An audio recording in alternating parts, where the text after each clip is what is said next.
नमस्कार साथियों, बिना रणनीति लक्ष्य सिर्फ सपना है और आपको सिलेक्शन का जिम्मा हमने ले रखा है और आपके लिए लगातार हम फ्री ऑफ कॉस्ट क्लासेस लेकर आ रहे हैं। आप लोगों की डिमांड है कि सभी सब्जेक्ट की क्लासेस शुरू की जाए, बिल्कुल निश्चित तौर पे शुरू की जाएगी। बस आपका सपोर्ट थोड़ा ज़्यादा मिले हमें, थोड़ा आप ज़्यादा से ज़्यादा शेयर करें कि पूरी धरा भी साथ दे तो और बात है, तू जरा भी साथ दे तो और बात है। चलने को तो एक पाँव से भी चल रहे हैं लोग, दूसरा भी साथ दे तो और बात है। तो आपका साथ और स्नेह इस प्रकार रहा तो निश्चित तौर पे सभी विषयों की कक्षाएं आपके लिए निःशुल्क पर यूट्यूब पर रहेगी। तो आज का ये सुपर 10 क्वेश्चन का जो सुपर 10 मिनट शो है वो डिस्कस कर रहे हैं। पहला प्रश्न है कि कौन सा रक्त समूह सार्वभौमिक दाता है। तो याद रख लीजिएगा, सर्वदाता है ओ नेगेटिव। कौन है? O negative. और साथ ही साथ में याद रख लीजिएगा, सर्वग्राही का सवाल पूछा जाए तो कौन होगा? ए बी पॉजिटिव होगा। तो पहला प्रश्न आपके लिए ये क्लियर होता है। और अगला प्रश्न, उच्च रक्तचाप वाले व्यक्ति को किसका सेवन कम करने की सलाह दी जाती है? Magnesium, potassium, sodium. तो याद रख लीजिएगा, मैग्नीशियम को Mg लिखते हैं, एक ऑप्शन डबल बार आ गया है। पोटेशियम को K लिखते हैं, सोडियम को Na लिखते हैं। आप लोगों ने देखा होगा हाई बीपी वाली प्रॉब्लम जिनको होती है उन्हें नमक खाने की सलाह दी जाती है, यानी NaCl की सलाह दी जाती है। तो यहाँ पर NaCl के अंदर Na क्या है? सोडियम है। तो सोडियम कम खाने की सलाह दी जाती है क्योंकि ये रक्तचाप को बढ़ाता है, ब्लड प्रेशर को हाई करता है। चलिए, एक वर्ष में कितनी बार रक्तदान करके 12 लोगों की जान बचाई जा सकती है? एक व्यक्ति, यदि आप चाहें तो किसी भी व्यक्ति की जान बचा सकते हैं रक्तदान से। एक व्यक्ति हर 3 महीने बाद रक्तदान कर सकता है, हर 3 महीने बाद, यानी महीने जो है 3 करके साल में टोटल 4 बार वो क्या कर सकता है? रक्तदान कर सकता है। तो 4 बार रक्तदान करके 12 लोगों की जान बचा सकता है। तो इस बात को याद रख लीजिएगा।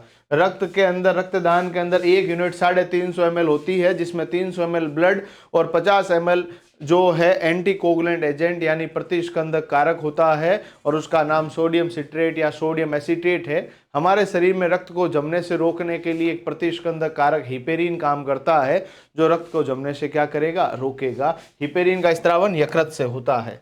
अगला सवाल, निम्नलिखित में से कौन सी मानव शरीर की सबसे बड़ी धमनी है? एरोटा, सब क्लेवियन आर्टरी, उरु धमनी, कांख, और इसका एक दूसरा नाम है महाधमनी, अरोटा, महाधमनी। तो ध्यान रख लीजिएगा, देवों में सबसे बड़े देव महादेव, धमनियों में सबसे बड़ी धमनी महाधमनी, और शिराओं में सबसे बड़ी शिरा महाशिरा। तो महाधमनी और महाशिरा सबसे बड़ी शिराएं और धमनियां हैं। तो ये आपको ध्यान रख लेना। महाधमनी हमारा जो हृदय है, इस हृदय के अंदर जो यदि हम लोग बात करें तो आपके पास बायां और दायां, यदि ये वाला बात करें तो ये आपका दायां और ये वाला कौन सा है? बायां। और दायां और बाएं निलय से जुड़ी रहती है, इस बात को भी याद रख लीजिएगा। अगला प्रश्न है, सामान्यतः रक्त में श्वेत रुधिर कणिकाओं की संख्या लाल रुधिर कणिकाओं की तुलना में क्या होती है? वनपाल वनरक्षक के अंदर भी पूछा हुआ सवाल है। तब रक्त बदलता रहता, बराबर होती, ज्यादा होती, कम होती है। तो याद रख लीजिएगा, आरबीसी की संख्या 45 से 55 लाख, 45 से 55 लाख 1 mm³ ब्लड के अंदर होती है। वहीं डब्ल्यूबीसी की संख्या 9000 से 12000 मैक्सिमम, इससे कम ही होगी। तो ये आपके पास संख्या होती है 1 mm³ ऑफ ब्लड में, यानी श्वेत रुधिर कणिकाओं की संख्या आरबीसी से कम होती है। और आरबीसी और डब्ल्यूबीसी का जो अनुपात है वो 600:1 है। इस बात को भी याद रख लीजिएगा, इंपॉर्टेंट है, आपके लिए एग्जाम में आएगा। रक्त कोशिकाएं जो शरीर को सूक्ष्म जीवों और अन्य बाहरी पदार्थों से सुरक्षित रखती है, श्वेताणु, पट्टिकाणु, लसिकाणु और रक्ताणु। तो याद रख लीजिएगा, आपके शरीर के अंदर डब्ल्यूबीसी होती है, और डब्ल्यूबीसी जो है वो आपके शरीर को बाह्य रोग कारकों से बचाती है। तो ये आपके पास श्वेताणु होगा, इस बात को अच्छे से याद रख लीजिएगा। चैनल सब्सक्राइब करना मत भूलिएगा, आप लोगों का सपोर्ट बहुत अच्छा मिल रहा है। हम चाहते हैं कि आपका प्यार इसी प्रकार बना रहे ताकि हम आपके लिए और प्रोडक्टिव कर पाएँ, और हमारा जो लगातार सेशंस है वो बढ़ते जाएंगे। लाइव क्लासेस भी हम जल्दी शुरू करेंगे, बस आप थोड़ा सपोर्ट कीजिएगा, ठीक है। अगला सवाल है, आरएच कारक एक प्रतिजन है जो कि रक्त की फिल इन द ब्लैंक की सतह पर स्थित होता है। बिंबाणु, लिम्फोसाइट, लाल रुधिर कण, श्वेत रुधिर कण। तो ध्यान रख लीजिएगा, आरबीसी जो होती है जिसका आकार गोलाकार है, उसकी सतह पर पाए जाते हैं आपके आरएच कारक। RH कारक की खोज करने वाले अंकल का नाम है कार्ल लैंडस्टीनर और साथ में है वीनर। और RH कारक की खोज के बाद पॉजिटिव और नेगेटिव का कंसेप्ट आया है, इस बात को भी याद रख लीजिएगा। चलिए अगला प्रश्न है, लाल रक्त कोशिकाओं में लाल रंग का वर्णक पाया जाता है जिसे क्या कहा जाता है? मानव रक्त का रंग लाल होता है, एक पिगमेंट है जिसका नाम है haemoglobin. Because of the presence of haemoglobin human blood का कलर कैसा होगा? रेड होगा। और हीमोग्लोबिन के अंदर भी एक धातु होती है जिसका नाम है आयरन। आयरन को बोलते हैं फेरस। और याद रख लीजिएगा परमाणु क्रमांक फेरस का 26 है, डी ब्लॉक एलिमेंट है, इस बात को भी याद रखिएगा।